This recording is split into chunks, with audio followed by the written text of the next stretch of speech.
Ah. Après un an, ça y est, on est parti pour la FAQ numéro 2. Foire à question.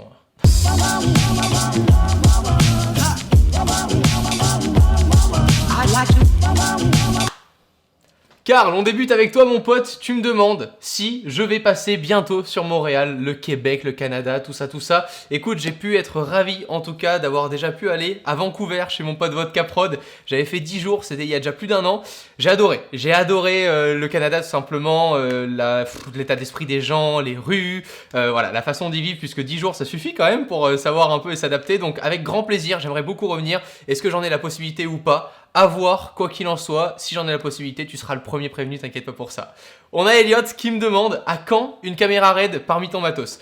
Qu'est-ce qu'une caméra RED? C'est un gros Lego qui coûte 30 000 balles environ pour voilà, l'entrée de gamme bien équipée. Voilà, donc pour vous dire, entre choisir une très belle voiture ou une caméra RED, forcément... Après le permis, le code, tout ça, ça sera la voiture. Mais quoi qu'il en soit, pour la caméra RED, c'est vraiment, ça sera un gros kiff. D'avoir une telle caméra, le fait est qu'on va pouvoir filmer en 4K jusqu'à 120 images secondes si mes souvenirs sont bons. Et c'est pas du 4K natif, c'est du vrai 4K, 4096 par 2160 pixels. On va aussi avoir forcément en montant en gamme du 6K disponible et du 8K. Ce qui fait que voilà, c'est très propre et on utilise ça en cinéma. Donc on me demande ça forcément parce qu'on voit que je commence à vouloir en tout cas me professionnaliser au maximum. Là je suis en train de filmer actuellement avec un 17-40 mm qui ouvre un 4 de chez Canon en série L que j'ai adapté sur la 7S2 grâce à une bague tout simplement d'adaptation qui garde la mise au point, qui garde l'autofocus, la stabilisation. Donc voilà, on commence à pas mal s'équiper, la petite ring light, le micro Canon ainsi que l'autre micro Canon Shure au cas où sur la caméra. On commence voilà tout doucement, donc pourquoi pas une caméra RED, mais pour l'instant je vois pas vraiment l'utilité, surtout par rapport à l'édition en fait. Quand vous êtes sur des caméras comme ça, c'est des fichiers qui pèsent très lourd, c'est sur de l'enregistrement SSD, donc c'est même plus de la carte SD, on enregistre sur un SSD et il y a des logiciels, des cartes graphiques spécifiques pour pouvoir travailler plus facilement sur ce genre de fichiers. Voilà, c'est vraiment un énorme investissement. De mon côté, pour faire ce que je voulais faire, comme je fais actuellement, dans une plus belle qualité, j'ai calculé à peu près 40-50 000 euros d'investissement. C'est genre totalement what the fuck. Comment vous voulez qu'à 20 ans on investisse une telle somme? Voilà, forcément par curiosité, j'aime tellement ce matos, j'ai regardé, donc voilà, ça coûte environ ce budget-là. Bise à Marquez, hein. on va pas se le cacher. Maintenant aux US, ils sont tous passés à ça. Je pense qu'il y a des petits partenariats dans l'air. S'il y a quelqu'un qui travaille chez Red et qui me regarde, eh ben écoute, je te laisse passer en DM, il n'y a aucun problème. Joris, hello Romain, je voulais te demander si tu pourrais faire une vidéo dans les coulisses d'une vidéo. J'ai fait il y a très récemment, juste avant cette vidéo-là, le petit behind the scene pour Instagram, comment on gère, etc. La façon de produire une photo, de la poster sur Instagram. Je me suis dit que ça pouvait être sympa. J'avais fait il y a aussi à peu près un an aujourd'hui, le fait de juste prendre la petite Legria Minix que je n'utilise plus. Vous le voyez, je voulais justement évoluer dans la 7S2, d'autres appareils plus sympas. Et par rapport à la Mini X, j'avais pu juste prendre, juste avant un tournage, la façon dont j'allais tourner une vidéo. Donc j'avais déjà montré un peu les coulisses. C'est vrai que le matos a un peu changé. J'ai déjà maintenant 2 ring lights. Là, il n'y en a qu'une seule d'éclairée en tout cas. La ring light, c'est tout simplement un anneau circulaire qui va venir vraiment vous éclairer quand vous êtes au centre de l'objectif, ce qui fait que si je me rapproche, bon la mise au point se fait pas parce qu'on est en manuel, mais vous avez normalement la petite, voilà, les tout petits ronds qui en agacent certains et que moi j'adore avoir dans les yeux avec un bel éclairage très diffus, surtout sur ce type de visage là. Donc pourquoi pas sur ce type de visage là, comme s'il y avait des visages où tu ne voyais pas la différence. Ça marche avec tous les yeux, hein. J'attends que vous êtes humain, je le rappelle. Jamais essayé sur un chien. Martin, ça fait longtemps que tu n'as pas fait de vidéo en rapport avec les voitures radiocommandées, pourquoi?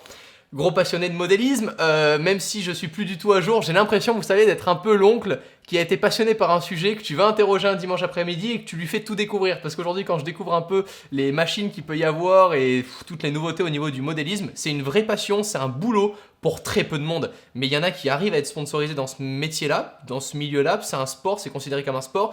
Donc pourquoi pas y revenir? Le problème, et je vous le dis clairement, c'est que forcément en ville, un moteur qui prend 120 km/h dans la gueule avec tout ce qui est piston, essence, c'est pas très bien vu, hein. Et forcément, j'ai pas encore la possibilité d'aller souvent au circuit et tout ce qui s'ensuit parce que je prends beaucoup de temps pour le reste. Donc j'aimerais bien, mais à chaque fois que je retourne au circuit, c'est beaucoup d'investissement, c'est facilement 200 € dans un week-end qui partent quand j'utilise les gros modèles de voitures et dès que je casse une pièce, n'en parlons pas. Donc voilà, c'est une passion qui revenait vite cher. Je me suis éclaté à faire des vidéos souvent l'été, donc pourquoi pas cet été, avec grand plaisir à Monaco, comptez sur moi, on sera là et on repartira tout simplement à la piste. C'était la piste de la Turbie où j'avais pu être dans les dernières vidéos, donc ça peut être super cool. On a Tom. Pourquoi avoir choisi de faire une chaîne YouTube sur la high-tech et pas plutôt juste de travailler pour un journal, etc. Alors tout d'abord parce que les études et moi ça fait deux, je suis une grosse feignasse donc je voulais me démerder par moi-même pour éviter d'avoir à faire des études, à postuler, à travailler pour quelqu'un et tout simplement travailler pour quelqu'un. C'était quelque chose qui me dérangeait et je voulais me bouger le cul tout seul. Je pense que étant petit on m'a tellement rappelé de faire plein de choses que je me suis dit waouh, tu verras un jour, tu seras assez grand et tu penseras à tout, même si aujourd'hui je suis content d'avoir deux cerveaux qui en font qu'un, hein, n'est-ce pas monsieur? Voilà, pour ça que je travaille plus tout seul, on va y revenir aussi. Mais le fait est que être libre et me dire bon voilà, si j'ai pas envie de bosser un jour et que du coup forcément le travail se passe moins bien puisque je bosse moins bien, c'est de ma faute. Je voulais pas en venir à me dire bon tu vas travailler pour quelqu'un, faut que tu suives des directives, etc. Même si ça pourrait être super stylé, je vous cache pas que demain une chronique même high-tech avec un jeune comme moi ou autre, même sur BFM TV qui est une chaîne super pro et autres, ça pourrait être super sympa. Mais je pense pas forcément que j'accepterai parce que je pense que quoi qu'il en soit, je serai limité. On me dira non tu peux pas parler de ça, ou là la blague sur Marc Dorcel ou Jackie Michel tu vas l'enlever, ou voilà. Donc par rapport à tout ça, je me sens libre d'être face à mon objectif et me dire que du moment où j'ai fini de record, tout dépend que de moi. Mister High-Tech, quel a été ton objet high-tech coup de cœur de 2016? Il n'est pas sorti en 2016, mais je pense que le gros kiff que Florian et moi avons eu à bosser ensemble avec cet appareil-là, c'est la 7S2 de chez Sony au niveau de la vidéo. Je l'ai testé pas mal en photo et j'en suis pas forcément convaincu au niveau du rapport qualité-prix comparé à un 5D Mark IV en photo qui le défonce absolument. Hein. En photo, il n'y a pas à dire. Par contre, niveau sensibilité à la lumière et niveau vidéo, c'est juste une vraie tuerie d'utiliser la 7S2. Donc je pense que ça fait partie de l'objet que j'ai adoré en 2016. Il n'est pas sorti en 2016 puisque les premiers articles et autres sont déjà parus en 2015, donc je crois que la date était pas loin de 2015 en tout cas. Logiquement, il a pas plus de 2 ans cet appareil.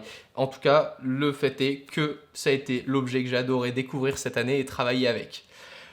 Rob/Thomas. À quand la présentation de l'équipe Tech News et Test? Alors vous voyez, juste derrière vous le voyez pas, mais il y a un monsieur qui est en train de me prendre en photo parce qu'il se dit que ça pourrait être sympa de mettre des trucs comme ça sur Instagram ou autre à partager. Donc il y a Florian que vous pouvez voir juste apparaître, peut-être là je vais faire une petite photo, un petit truc sympa.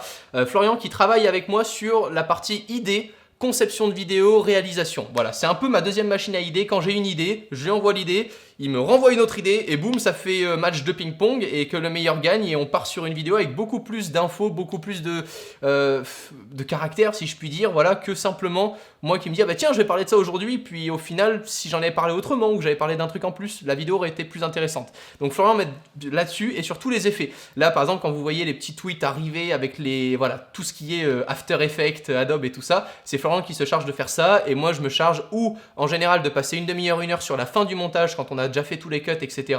ou alors sur la totalité du montage. Ce qui est sûr, c'est que je voulais pas encore délaisser tout mon montage parce que il y aurait eu le montage qui aurait disparu et ça m'embête un peu. Donc quand c'est des gros vlogs ou machin, je préfère les faire moi puisque c'est moi qui ai vécu le moment, voilà. Et je pense qu'il n'y a pas mieux que partager sur ma chaîne avec ça. Et il fonctionne plus? Elle est pleine, d'accord. Bon, et vive le motion JPEG, voilà. Plus de deuxième écran, c'est pas grave, on reste sur celui-ci.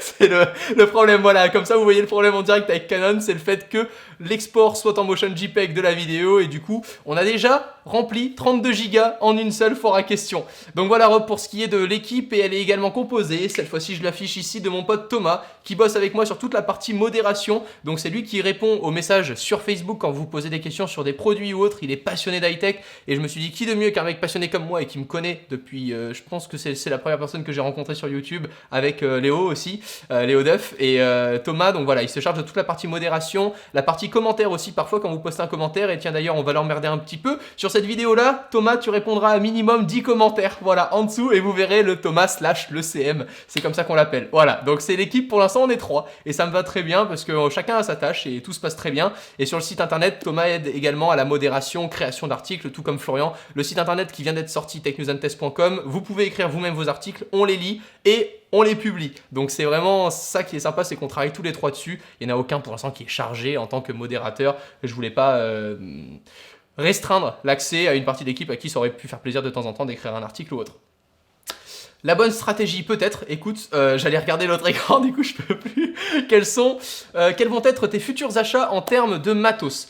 J'investis beaucoup sur, en ce moment, alors j'ai j'ai craqué. Les grosses barres de travelling, voilà, les grosses barres de travelling motorisées, c'est quelque chose que voilà, j'ai vu ça, j'ai fait bon, on regarde pas le prix, on y va, ça va être sympa, et j'arrêtais pas de regarder les Américains avec ça. Donc les barres de travelling motorisées, c'est tout simplement vous posez votre caméra, vous définissez avec la barre de travelling et l'axe de rotation de votre caméra à point A jusqu'à un point B, vous appuyez sur un bouton et l'appareil il bouge tout seul. Voilà, ce qui fait que vous pouvez refaire le mouvement plusieurs fois pour...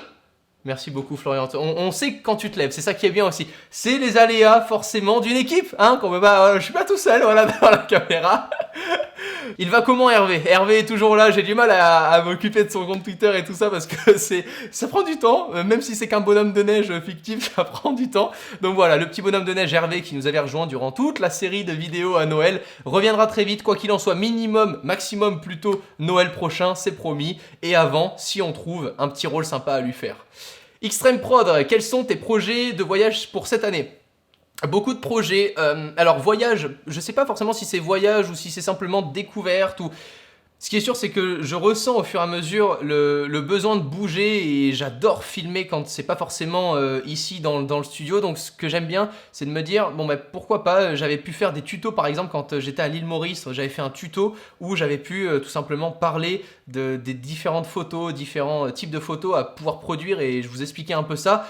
Avec la plage en fond, la mer, etc. Donc c'était juste super agréable d'être dans des cadres comme ça. Pourquoi pas? J'ai envie de te dire, si demain je fais des trucs avec des compagnies aériennes ou des hôtels ou des trucs qui me permettent voilà, de pouvoir continuer de choisir vraiment le matos que je veux tester ou autre, sauf si c'est avec une marque ou avec quelque chose en particulier, pourquoi pas mettre en avant, je dis n'importe quoi, si demain GoPro me contacte pour mettre en avant leur dernière GoPro en faisant un voyage à Hawaï pour tester la caméra en faisant du surf...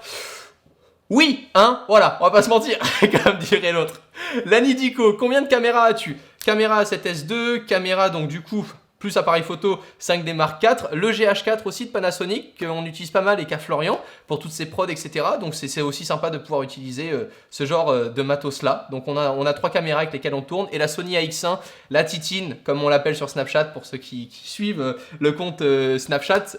Donc voilà, je pense que je vais m'en séparer, malheureusement, je vous l'annonce.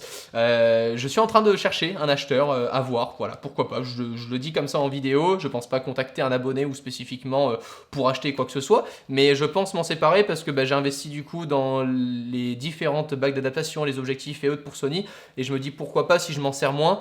Aujourd'hui elle me sert d'enregistreur pour le micro en XLR, c'est un peu dommage d'avoir une belle caméra comme ça et de l'utiliser pour ça, je suis en train de la remplacer par d'autres caméras, donc pourquoi pas, voilà, à voir, je sais pas encore si je la garde ou si je veux m'en séparer. C'est un gros joujou que je peux plus utiliser tout le temps quand je souhaite en déplacement, etc. Ça m'a fait plaisir de répondre à ces 11 questions. On se retrouve quoi qu'il en soit très très vite. N'hésitez pas à aller checker le site internet technewsandtest.com, bien évidemment, mais m'ajouter sur Twitter pour les prochaines questions. Je trouve ça cool, il y en a beaucoup qui m'ont ajouté sur Instagram. Vous êtes plus de 1000 à m'ajouter sur Instagram lors de la dernière vidéo Instagram. Là, c'est une vidéo Twitter, pourquoi pas m'ajouter? On dit pas ça pour avoir un gros nombre de followers ou autre, c'est pas le fait, c'est le fait de plus vous faire participer ou d'avoir beaucoup plus de retours. Parfois, je fais des sondages, parfois j'organise certaines choses qui peuvent m'aider dans le choix des vidéos, ou je dis juste simplement quand je reviens d'un McDo avec un Ninebot, savoir si je reste en vie ou pas, voilà, à découvrir, voilà, tous ces petits délires là, ça se passe sur les réseaux sociaux. Moi je vous dis à très vite, mercredi ou samedi 18 h. D'ici là, prenez soin de vous et à la prochaine, ciao tout le monde.